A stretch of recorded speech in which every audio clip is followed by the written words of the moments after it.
Hey, welcome back, everybody, to another episode of the Educational AD Podcast.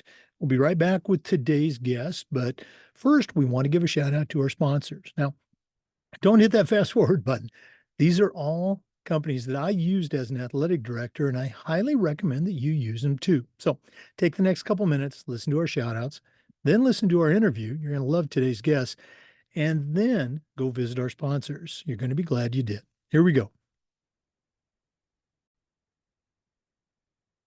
We want to say thanks to Hometown Ticketing for their support. Go to hometownticketing.com. They're the leading digital ticketing provider to schools and colleges. I don't think I need to say anything more. Hometownticketing.com. It's digital ticketing that offers more. We also want to thank Home Campus. Home Campus is a platform that you're going to use every single day. Things like scheduling, uploading rosters and scores, communicating with people in your program, people in your state. How about athletic eligibility and clearance? Who doesn't do that every day? Home Campus does all of these things, does it better, does it faster, and it's going to give you a lot more time back in your schedule. To get started, just go to homecampus.com. That's it, homecampus.com. We also want to say thanks to Vital Signs Wall of Fame. If you're looking for a really cool way to show off your school record boards for all the teams, for all the events, or your school's Hall of Fame, go to Vital Signs Wall of Fame. Take a look at their interactive touchscreen video consoles. It's also a great way to tell your school's unique history and share your proudest moments. The website is vitalsignswalloffame.com. We also want to say thanks to Huddle. As a football coach, I used Huddle for years, but when I became an athletic director, I made sure that our school was a Huddle school, and our coaches just loved the tools that Huddle provided that let them coach our kids up to the highest level. Go to huddle.com. Turn your school into a Huddle school. We also want to say thanks to Snap Raise. If you've ever spent weeks and weeks with a fundraiser and then ended up with little, if any, return on investment, you need to go to snapraise.com. Hands down, the best online fundraiser out there. We used it at our school with tremendous success. Coaches loved it. Our parents loved it because it works. Go to snapraise.com. Check out their other great platforms. But if you're looking for a fundraiser, you just found it. Snapraise.com. We also want to thank Sideline Interactive, indoor score tables and video boards. Go to sidelineinteractive.com and schedule a live web demo to see their score tables and their score boards in action. Probably one of the best purchases I ever made was our Sideline Interactive indoor score table. Go to sidelineinteractive.com for more information. We want to thank the Ohio University Online Masters in Athletic Administration. My assistant AD got his master's through the Ohio University program, and he not only earned a quality master's degree, he also knocked off 11 NIAAA leadership training courses. To get more information, go to ohio.edu/info/MAA, the Ohio University Online Masters. We want to say thanks to Gipper.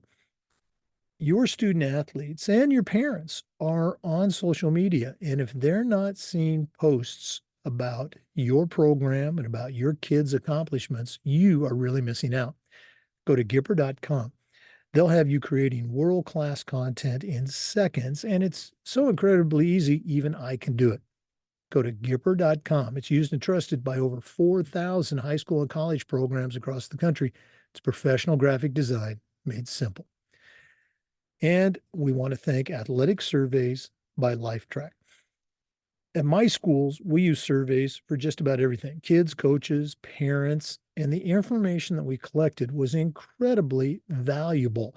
And it wasn't just from the people we already heard from, the complainers and the gripers. It came from everybody, 98% that supports your program. And when you're sitting with a frustrated parent, that's incredibly valuable information. When you're sitting with your principal or your school board, that's valuable information. Go to athleticsurveys.com. They're going to create a custom survey that lets you take the pulse of everybody in your program. athleticsurveys.com. Welcome back, everybody, to another episode of the Educational AD Podcast. I say this every week, but we've got a really cool guest this week. We're going to Missouri, and we're going to be visiting with Lori Thomas. Now, I'm going to lead up to her present position. She has an incredible background in athletics. She was an All-American volleyball player. She was a professional volleyball player in Europe and the United States. She was a college coach. She worked for an organization called the NAIA, where she was a senior vice president. She was also the commissioner of a conference that's very near and dear to me, the Heart of America Athletic Conference. And now she is the president of Kansas City Pro Volleyball in the new Pro Volleyball League. So, Lori Thomas, welcome to the Educational AD Podcast. Well, this is incredible. Thank you for having me. I love the whole world of athletic administration is near and dear to my heart. And so anytime you can kind of offer, some help, especially for the young ones coming up, I love to do it. Well, absolutely. And again, you're going to get into this, but we connected on LinkedIn. And as I'm looking at, your LinkedIn profile, which again is just incredibly impressive, just for the Heart of America stuff, that whole list of duties, that's what an AD does. But you're doing it on a massive scale, 14 colleges and Yeah, multiple programs. So anything you have to share, our listeners are ready to hear. very good. Let's go ahead and jump in. We always like to let our listeners have a chance to get to know our guests. So give us that quick bio, where you were born, Okay. where you grew up. Maybe take us up through the college years, and then we'll take a Okay. break. But what's the Lori Thomas origin story? Oh my goodness. So I'm the baby of four. Athletics was always pretty heavy in our family. So I was born and raised in Kansas City. Went to high school at Bishop Miege High School. And then I went on and I played locally here for a local junior college, so Johnson County Community Oh, yeah. College. Mhm. So just a couple of notes about that. My father was in the Navy. He was on the Navy basketball team. I mean, so athletics was always sort of, it was in our fabric of life every day. We didn't really know anything different. But remember, in the good old days, you were able to play 4 sports in a year, right? So I played softball, I was a swimmer, and volleyball and basketball were my 4 sports. And then volleyball and basketball kind of were my top two that I was probably the most successful. And that's where I went to Johnson County because I had the opportunity to play both. And so did that, had incredible experience at a junior college, just wonderful experience. And then, I had to make another decision on whether I was going to play volleyball or basketball. Volleyball always won out. And so I made the decision to go to Idaho State University. And I remember my family kind of going, Idaho, what? Nobody's even, left the Midwest. But I kind of like doing new things, different things. You can experience, different people, a different team, a different part of the country, which was amazing. So I played 2 years, 2 years of volleyball. I still had about a semester left. And I thought I got real bored really fast. And so I was like, I'm going to go try out for the basketball team. And so I played 5th-year basketball and had a full scholarship to finish out, my collegiate education and playing career. Wow. And for somebody who was born and raised in Oregon, I should In know. Kansas City. Okay. Well, I was going Oh, to you're say Oregon. You're I'm Oregon. Oregon. Yeah. Idaho State. Is that the Bengals? Yeah, bingo. You're like the third person who's ever gotten it right. They Okay. usually Well, say the Vandals. So no, good that's Idaho's the Vandals. Yeah, everybody knows that. Well, no, okay. I feel pretty good. I want to go back to your high school days. Now, again, I'm a lot older than you. When you were in high school, you're playing those multiple sports. Was it ever a thing that, let's say, the swim coach said, Laura, you got to give up basketball. You need to swim year round. Was that a thing when you were in high school? So this is interesting because, there wasn't club volleyball. That didn't really exist until about, late 80s, early 90s. And so I will tell you the one coach who wanted me to quit all sports was my basketball coach. So he would prefer that I would have just played basketball pretty much year round. And I did. I played in the summer, on an AAU team. But I would say one coach out of all of them were like, you need to just play basketball. And I kept saying, but basketball is not really my true love, which that was a fun conversation in high school to have. All right, let's talk college now.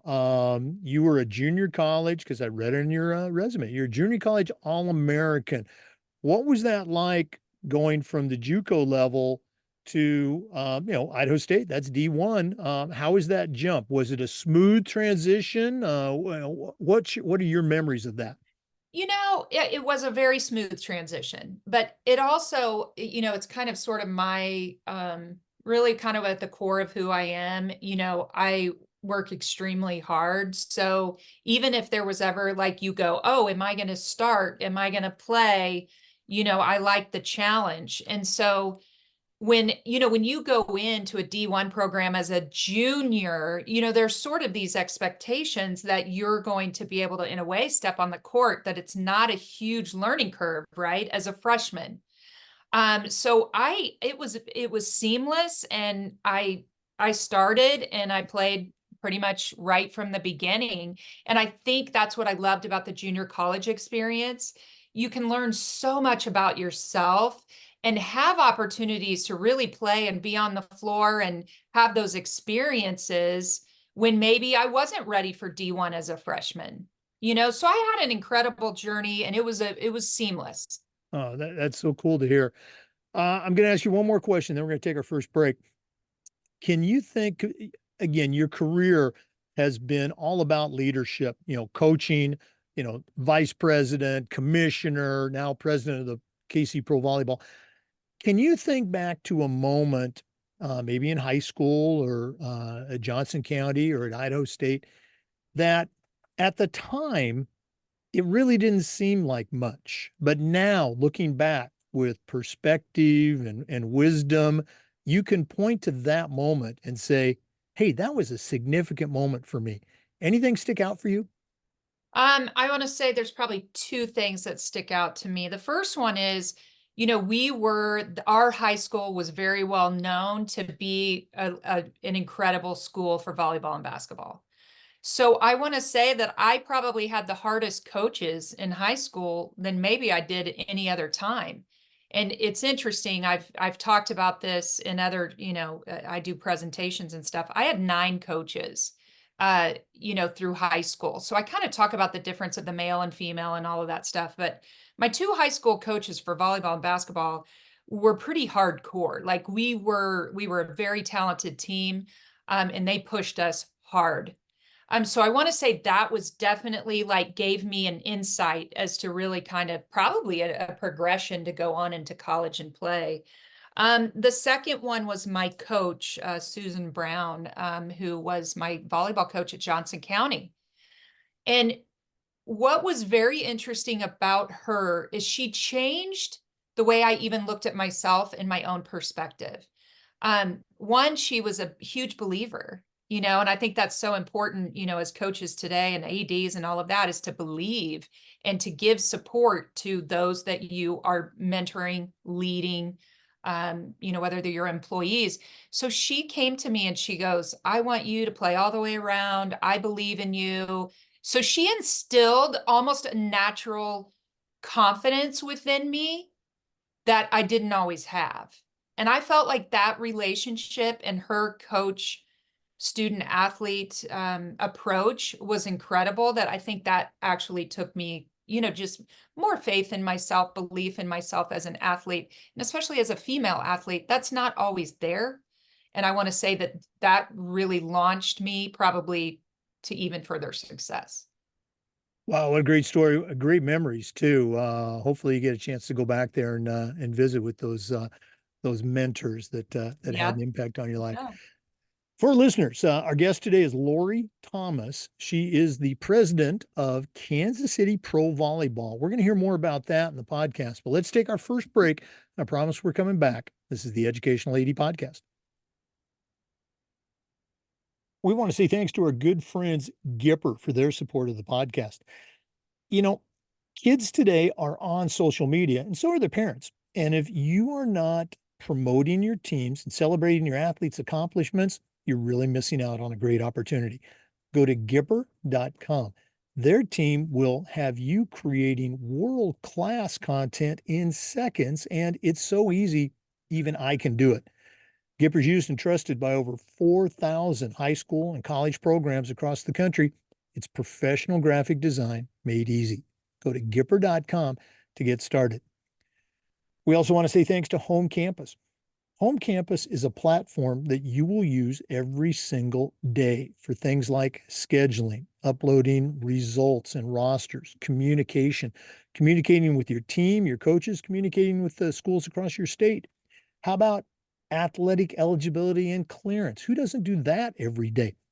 Well, Home Campus does all of these things and more. It does them better and it does it faster. Go to homecampus.com to get started. That's it. Homecampus.com.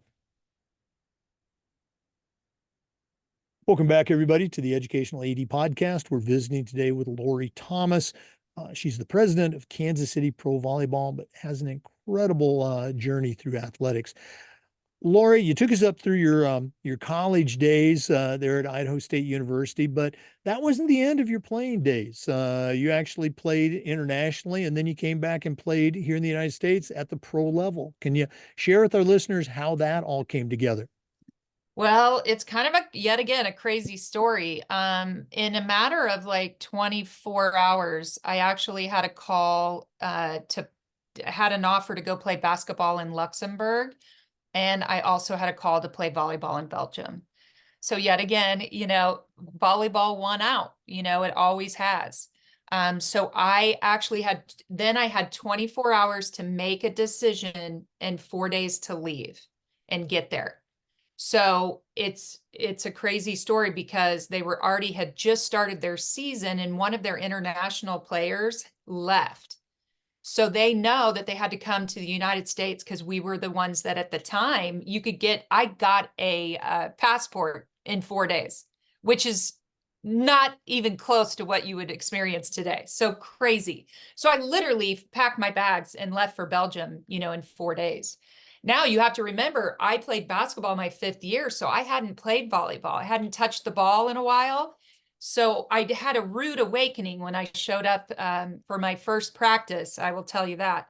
But then, once I got back into it and in volleyball shape and all of that, had an incredible season. Oh my gosh, the coach was amazing. And this is a unique experience too, because you can go over and, have a bad experience. And I will just tell you, everybody embraced me. I lived in a small town about 40 minutes from Brussels. It was a little town called Kieldrecht. The other international player, you could only have two.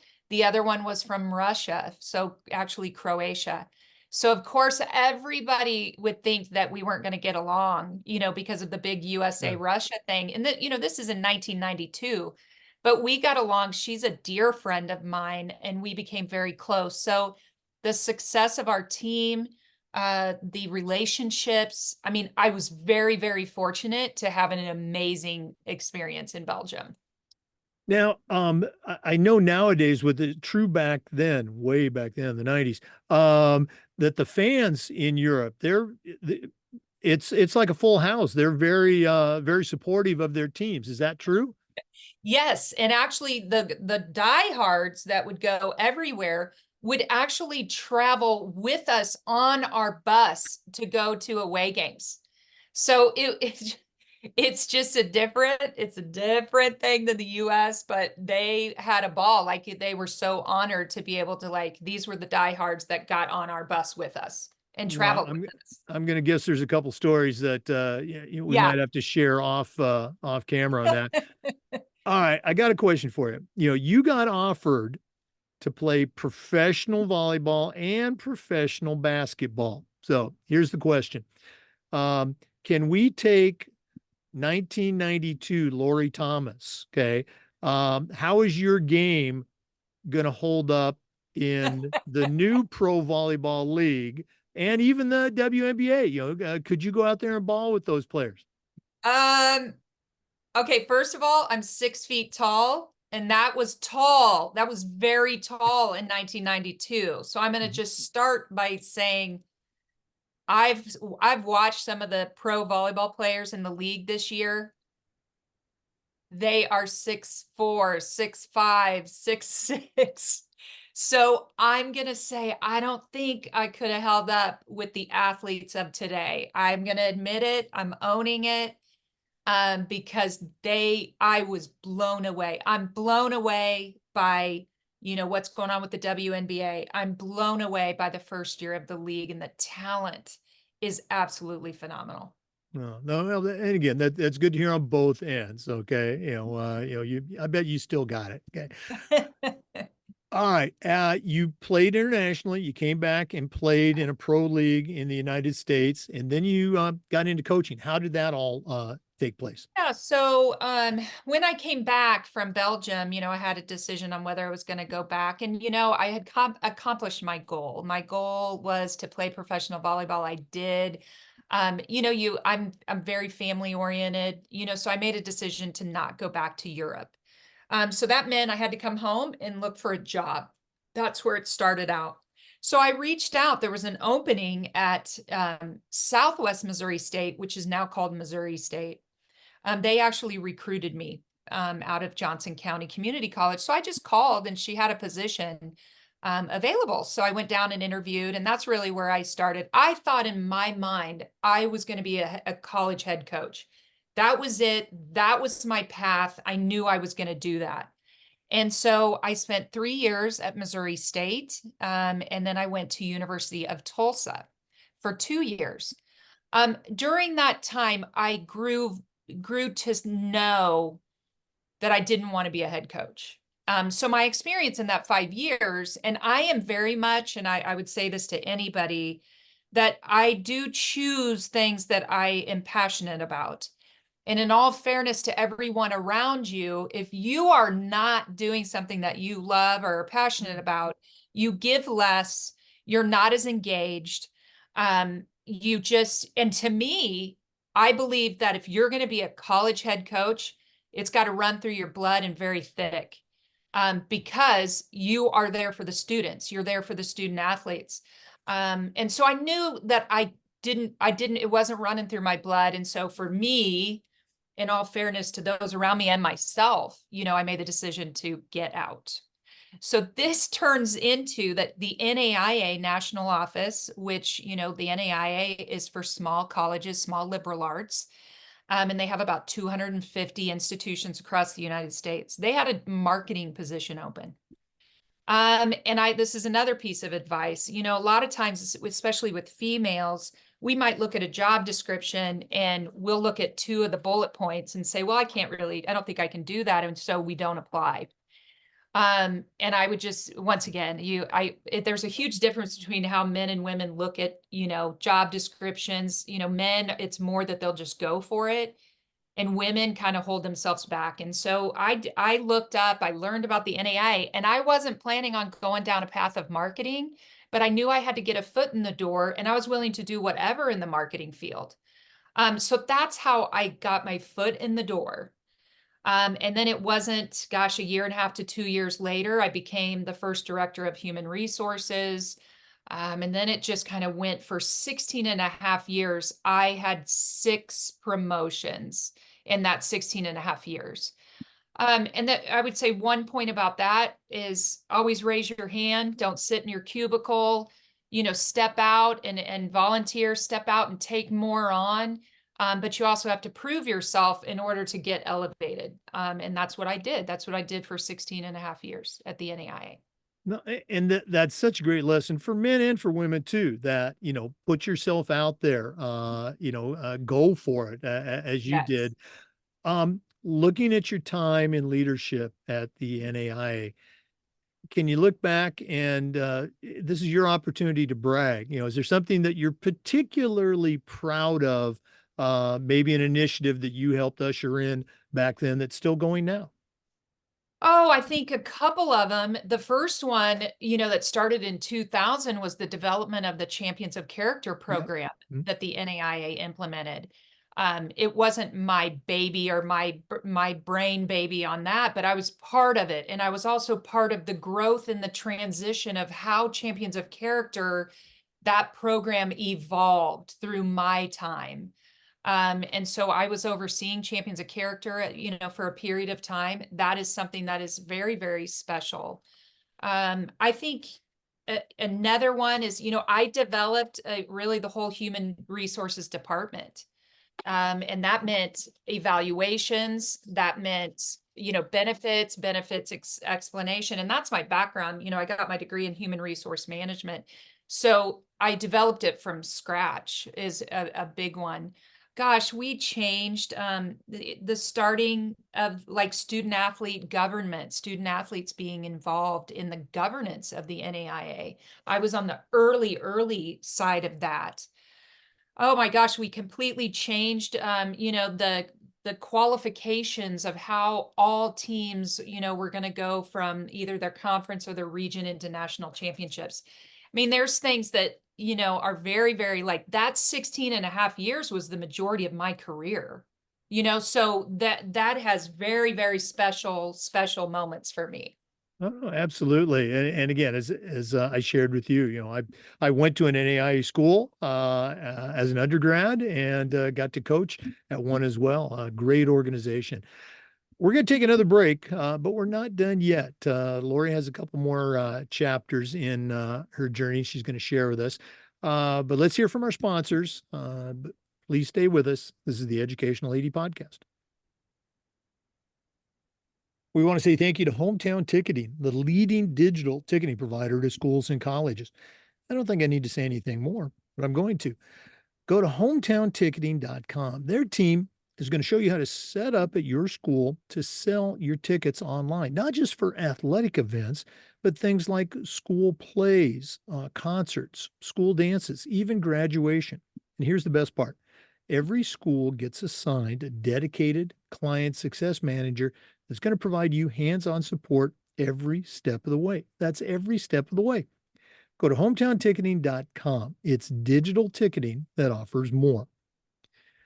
We also want to say thank you to Vital Signs Wall of Fame. If you're looking for a really cool way to display your school record boards or your school's Hall of Fame, go to vitalsignswalloffame.com and take a look at their interactive touchscreen. That's right, touchscreen video consoles. It's also a great way to share your school's unique history and highlight your proudest moments. The website is vitalsignswalloffame.com. Mention the podcast, you'll get a nice discount. vitalsignswalloffame.com. We also want to say thank you to Huddle.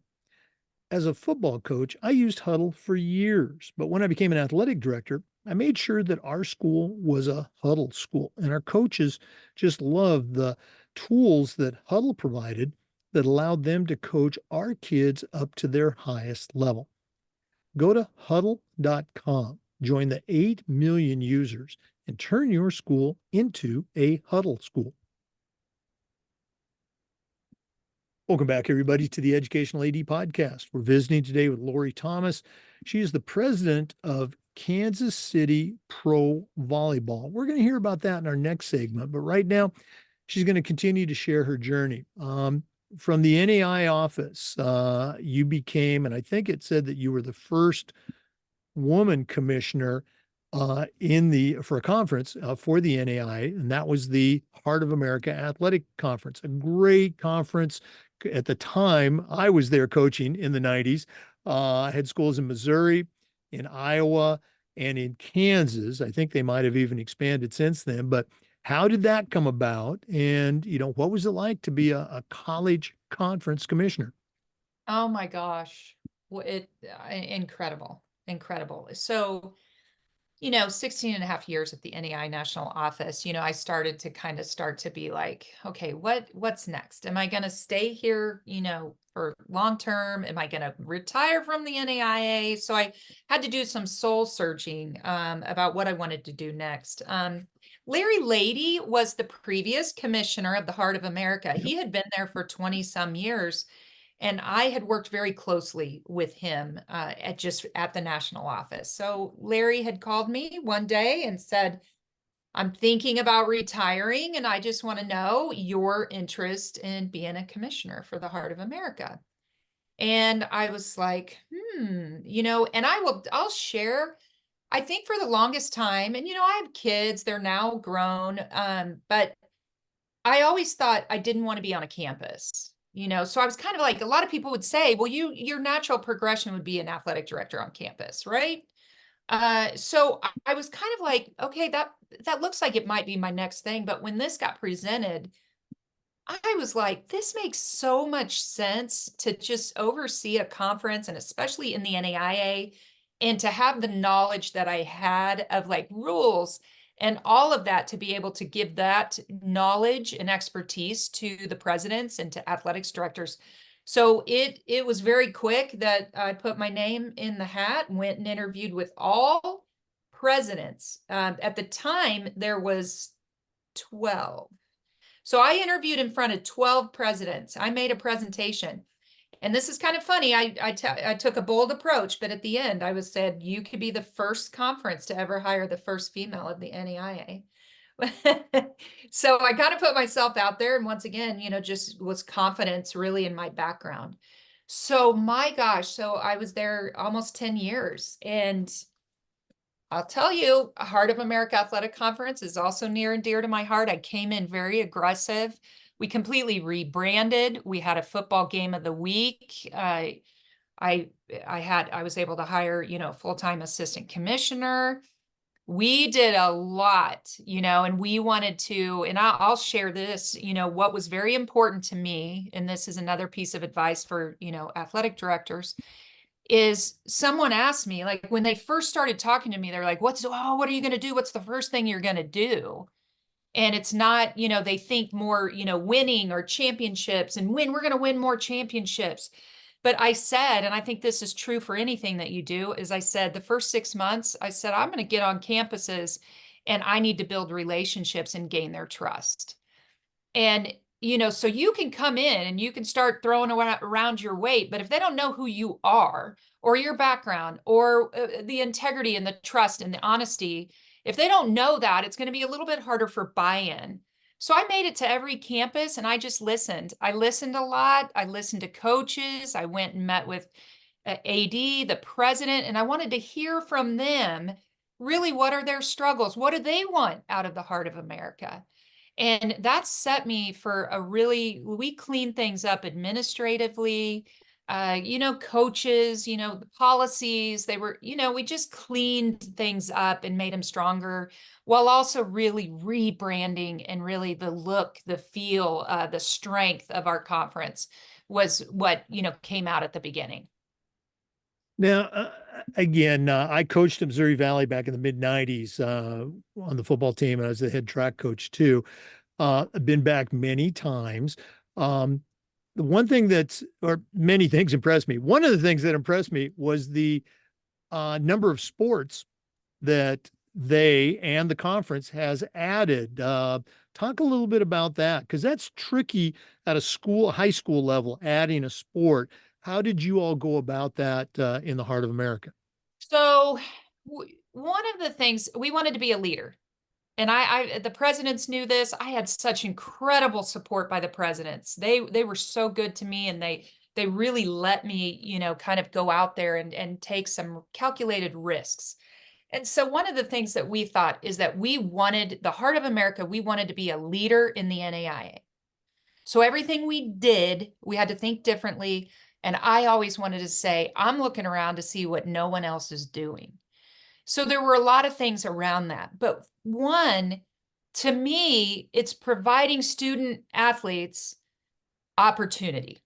That was sort of the driving bottom line when we started to add sports.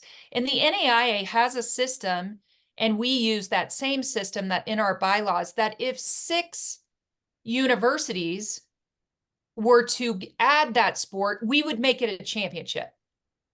So we really leaned on the universities, to really add those sports. And some of them we were like, okay, last year we added esports, and look how crazy that's going.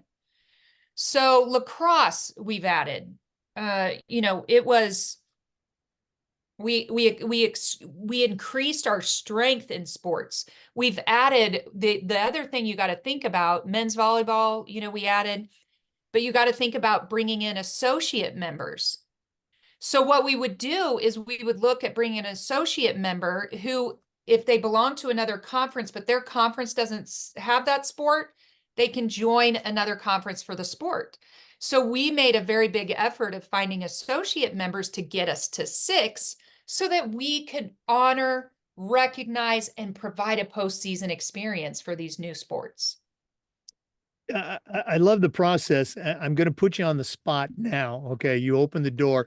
I'm actually, and again, I'm no longer an AD, but prior to retiring, I was actually promoting esports as a possible addition here in Florida. We had one at our school.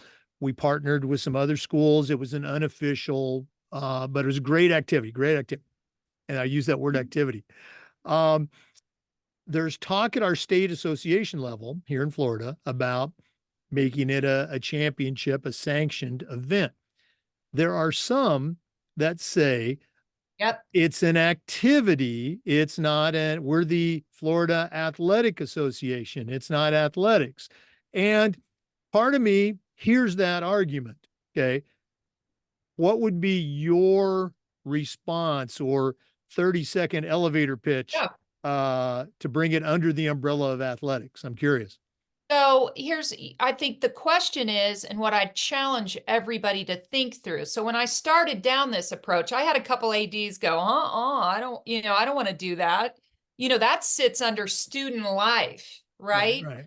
So if everybody thinks that athletics, if you look at it as it all has to be related to physicality and like doing something physical, then okay, you're going to be on that path. For us, esports is on the rise.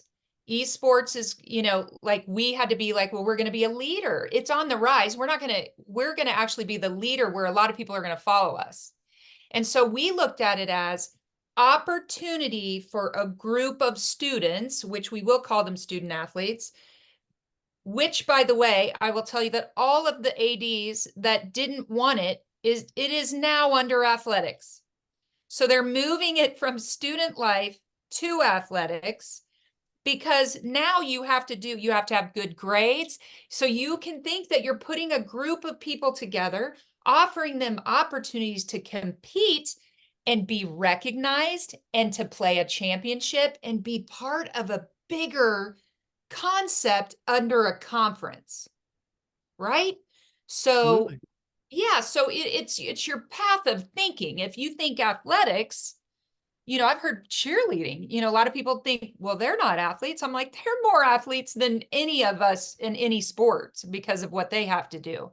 Mm-hmm. So it's your path of look at it as opportunity to bring people together, especially now with, I think, our society, it's harder, people, yes, it's online and all of that, but it brings camaraderie. It still teaches you characteristics of life, and you're bringing a group together to be able to be recognized for what they do.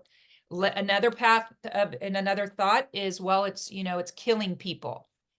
You can choose. So the Heart of America and the president said, we are not going to do where it's just back and forth. Like we chose the path where it's like a, first person, shooter there, you can be very careful with that also. Right. Well, and again, that's very similar to the discussions that we had at our school. We had a great coach. He was the AP physics teacher, go figure that. But he came up, I challenged him. I said, yeah, let's do it. I'm okay. Bring me your plan, keep it to one page. And the next day he probably had the best plan I'd ever seen from a coach to try to organize it. He was all on board with the grades and all that. And what we found out is that, and he had tons of kids. Our high school, we probably had about 400 kids. He had over 50 on the esports team, and about half of them were student athletes in other sports. But the other half were kids that had never been involved in a sport, if you will, but now they're part of our athletic department. And you're absolutely right. They're out, they're representing your school. They've got the school colors, the school mascot, and they can bring positive recognition to your program. So Well, great and you stuff. also, and I don't know, at the collegiate level, I had to report to presidents. They were my bosses. You're also looking for opportunities. All small colleges are looking to increase enrollment, right? So Absolutely. you have to look, it's the bigger picture of, what are you going to bring to the table that could maybe attract a different type of student, a Mhm. different type of athlete, and to have more offerings so that Mhm. people will make a decision to go to college and have Mhm. that opportunity. Oh, no, absolutely. I love it. Great stuff.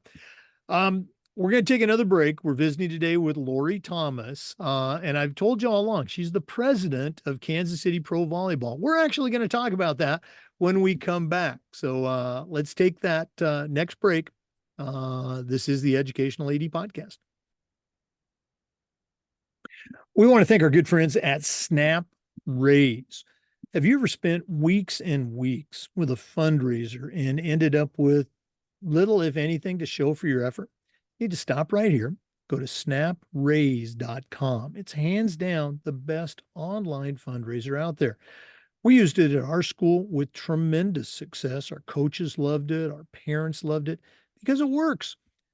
Go to snapraise.com. You can check out their other great platforms, but if you're looking for a fundraiser, you just found it. Snapraise.com. We'd like to say thank you to the Ohio University Online Masters in Athletic Administration.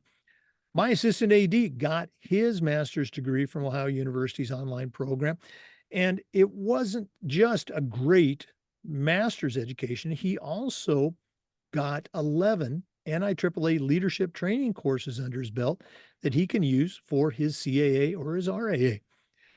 It's also going to connect you to a nationwide group of professionals in athletic administration to build your network. For more information, go to ohio.edu/info/MAA, the Ohio University Online Masters Program. We'd like to thank Sideline Interactive, indoor score tables and video boards. Go to sidelineinteractive.com and schedule a live web demo to see their score tables and their score boards in action. It's probably the best purchase I ever made as an athletic director. We use our indoor score table for games, of course, but we also use it at pep rallies. We use it for signing ceremonies.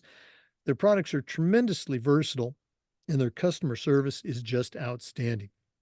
Go to sidelineinteractive.com to get signed up. That's sidelineinteractive.com. Welcome back, everybody. Lori, we've been teasing our listeners the whole episode about professional volleyball. Share a little bit about what the league is all about, how you got involved with it, and some of the things that you want to share about the franchise in Kansas City. Sure. So, I was coming into my 10th year as commissioner of the Heart of America Athletic Conference. And, once again, reaching that time to, and I'm sure everybody thinks about this, I'm going to be 55 in August. And so you kind of start to really evaluate once again, is this, something that I want to do until retirement? Is there something else? And it was interesting because I love everything that we accomplish in the Heart of America. And then I just started to question myself about, is there something next? So I literally woke up one morning and I said to my husband, I said, I think it's time for me to do something different. And I think it's time to do something really big, really big. So weird, right? However you want to look at that. It wasn't, probably 3 weeks later that I actually had a call that someone said, hey, I'm going to tell you something in confidence, but there's most likely going to be a professional women's volleyball team coming to Kansas City, and they're going to be looking for a president. Do you want me to throw your name in? And I said, absolutely, 100%. And I didn't know what that was meant, right? I'm like, yes, you got to throw your name in the hat. all the time. Just like we said earlier, go for it. So I was like, yes, I want to go for it. So I spent probably 4 months talking to the owner. Like we had met several times, they weren't going to launch, for, a year and a half. So that it wasn't like urgent. So we talked. I interviewed multiple times. And then ultimately, they offered me the position. So then it worked on, okay, this is something very big. Once again, one thing that I've learned, I love kind of doing things from scratch. So when I came into the conference, we did a lot of new things, and I had like this new entrepreneurial spirit. So when this opportunity came, I was like, oh my gosh, my whole life is coming full circle, right? Kansas City, volleyball, professional volleyball. Oh my gosh, like I'd regret every day if I didn't put my name in the hat. And I don't have professional experience, pro sports, but you take everything that you do, and it's once again, relationships, organizational skills, leadership skills. You can go, I'm very resourceful. I also know volleyball. I'm very heavily involved in volleyball in Kansas City. I know a lot of people. I'm very well connected. So all of that just came full circle. And it has been, now when you walk in, I will tell you, I knew, and the owner told me too, that this is a risk. It's a new league. It's going to be a new team. It's all a risk, and you got to know that. But at this stage in the game for me of life and my career, I was like, you know what? I'll be all right. I'll be all right. I'm jumping in 2 feet and I'm going to take the bull by the horns. So yet again, there's another challenge in front of me, and that comes from my athletic background. You talked about, when you became the commissioner of the Heart of America Conference, you went out and started visiting campuses, building those relationships. What were some of your first steps when you became the president of KC Pro Volleyball? First steps out in the community. Out in the community, you can follow us on KC Pro Volleyball, and if you go, you're going to see my mug most of the time. I've been out to clubs. I have been out to events, Kansas City luncheons and events, and talking. I just was at the Win for KC camp talking to 7 to 12-year-olds. So it's more getting out into the community and talking about this great, incredible product that we're bringing to Kansas City. So then it was also reaching out to all of like business leaders. We set up an advisory committee, and we call it the Rally Team. And these are incredible people in the business community of Kansas City. So once again, it's about relationships and getting out and building that fan support early. So that's what we're doing. We're on social media a lot. We're out in the community and bringing that, sort of starting to talk about, our name, which we're close to. We're in our final stages of releasing our name, for the team. So it's just, once again, it's community engagement, building relationships, building a support system, and building fans, building incredible fans is really kind of been our first go-to. You know, when you look at, and I'm certainly not an expert, so I'll lead with that comment. But looking at pro leagues that start up, whether it's the WNBA or the new UFL and all that, it seems like obviously there has to be stable ownership and financial backing. And I'll let you talk about the ownership team Sure. with KC Pro Volleyball, but also there has to be within the league, the construct, everybody's got to be on the same page. I think in the old, World Football League back in the 90s, you had some owners that kind of went rogue. From your perspective, how's your ownership team? And again, Yeah. I read who they No. are. And what's your feeling about let's say the strength of the league? Sure. So first of all, Missy McCarthy is the owner of this team. And she is part owner of the Kansas City Royals. She's actually part owner of the Sacramento Kings. So they have a little bit of experience, but she has a daughter that actually plays at the University of Kansas. So it's interesting. She's only doing this out of a love for Kansas City, a love for volleyball, and a passion to bring women's professional volleyball to this city. So from that standpoint, she's incredible to work for.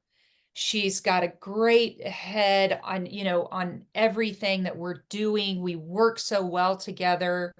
She is, she's in it for the right reasons, and when you go into a league, a new league, you can't be looking to make a profit in year one. It's not going to happen. It's just not going to happen because you're building and you got to have more expense. You're going to have more expenses than probably revenue that you can bring in. You don't know. It's a guess, on how many fans, how many tickets are you going to sell, right? There's no blueprint for this. There's no history. So what has been very good for us is to be able to watch 1 year where 7 teams did play.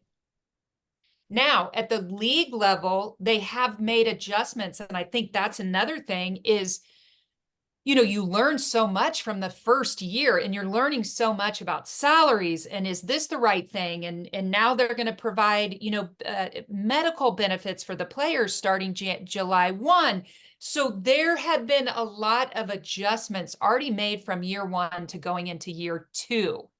So that's something that we've been paying very close attention to, just because we need to know what those changes are. We're a little bit, a lot of people think that we're at an advantage because we got to watch a year, but sometimes you can look at it that we have a little bit of a disadvantage because now everybody has 1 year under their belt. They went through the pain points. They went through, what struggles happened on your team, they lived it, right? So there's also a part of access to the players, the current players. We couldn't access current players until June 1. So there you can look, there were pros and cons, I think, to coming in a year under the belt of the league. So, they're looking at, their goal, I think, is to have 10 teams instead of 7, for next year. So it was a great year. The product on the floor was incredible, incredible. Best volleyball I've ever seen. There was a little bit of difference in ticket sales. It was sporadic across the board. Omaha, they could have 10,000 for every match. The lowest was probably in the, 3,000-4,000. So it's still something that you look at. I believe Kansas City, we've got Casey Curran, our women's soccer team, professional team. Kansas City Royals are starting to win. The major success of the Kansas City Chiefs. We are a very, very strong-minded, athletic support community. So you just feel nothing but, positivity about what we can do in Kansas City. Yeah. Again, for listeners, Pro Volleyball Federation, if you haven't been paying attention, you should really follow it. It's really, I think, for an inaugural season for a league, it looks like it might be a blueprint for a lot of people. One more question. I'd love to stay on here for another hour. Talking about players, you're going to be starting up next year, and you already alluded to the fact that these teams, they've got the advantage. They have players under contract, et cetera. Is there going to be a draft? Are you going to have access to, and these are my terrible words, the players the other teams don't want? Are you going to be using your connections in the volleyball world to, find those hidden gems? All What's of the the plan above. for building a roster? All of the above that you just mentioned. First of all, they do a college draft. So that's how they just do a college draft. They did it for the first time last year. And out of about approximately 120 players, there were about 40 that were rookies that came right from college. So they'll do another college draft towards the end of the fall volleyball season. But what you're working to do now, because you can't really talk to players that are in college that are going to be seniors and all of that. So you have all the players are free agents right now. So the players cannot sign a contract until June 30. So all negotiations, all communication, I mean, players could be reached out by 6 teams. And they're making, what their offer is. And we all have, our boundaries of the salaries and the salary caps and all of that. So everybody is a free agent. So we now have access to anybody that's already in the league.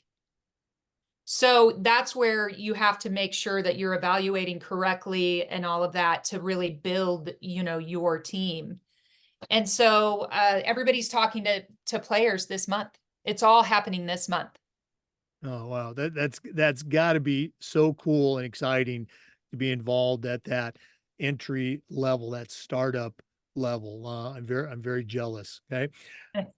Well, this has just been very cool, Lori. Appreciate you spending time with us, but we're not done yet. We always wrap up with what we call the athletic director's toolbox. Now, you're not technically an athletic director, but I think you've done every single duty that an AD could possibly imagine and then some. So we're going to take our final break, hear from Athletic Surveys, who sponsored this particular segment. And when we come back, I'm going to challenge you to send out a brand new athletic director on the very first job, but I'm only going to let you put 3 things in the toolbox. So let's Okay. hear from Athletic Surveys, and then we're going to see what Lori Thomas, president of KC Pro Volleyball, is going to put in her new athletic director toolbox. We want to say thanks to Athletic Surveys for sponsoring the toolbox segment of our podcast. At my schools, we use surveys for just about everything, for student athletes, for coaches, even for parents.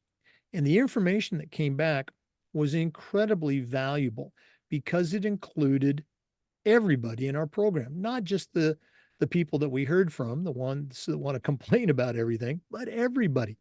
And that data, that knowledge is so incredibly valuable, especially when you're talking to a frustrated parent or maybe a struggling student athlete, or even your principal or your school board.